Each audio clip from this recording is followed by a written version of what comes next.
పట్టుదల ఉంటే ఏదైనా సాధించొచ్చు.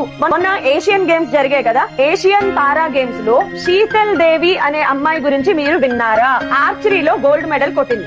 దాంట్లో ఉంది, మనం గోల్డ్ మెడల్ కొట్టడం ఏముంది, ఈ అమ్మాయి లాగే ఇంకొక అమ్మాయి కూడా చేతులు కాళ్ళు లేకుండానే ఉంటారు కదా అంటే ఈ అమ్మాయి స్పెషాలిటీ. అసలు నాకు రోమాలు నిక్కబడుచుకున్నా అనమాట, గూస్ బంప్స్ అంటారు కదా, ఈ అమ్మాయిని చూసినప్పుడు అలా అనిపించింది. ఫస్ట్ నేను న్యూస్ లో చూసినప్పుడు ఏముంది, గంటలు గంటలు ప్రాక్టీస్ చేస్తారు, వీళ్ళకంతా స్పెషల్ ప్రాక్టీస్ ఉంటుంది, సో గోల్డ్ కొట్టడంలో ఏముందిలే అని అనుకున్నాను. కానీ ఈ అమ్మాయి ఎవరితో కాంపిటీషన్ చేసింది తెలుసా? ఫస్ట్ ఆఫ్ ఆల్ ఆర్చరీ అంటే ఏంటి? బాణం వేయడం. చేతులు ఉండాలా, చేతులతో కదా బాణం వేసేది. ఈ అమ్మాయికి చేతులు లేవు, చేతులు లేకపోయినా ఆర్చరీలో పార్టిసిపేట్ చేసింది ఈ అమ్మాయి.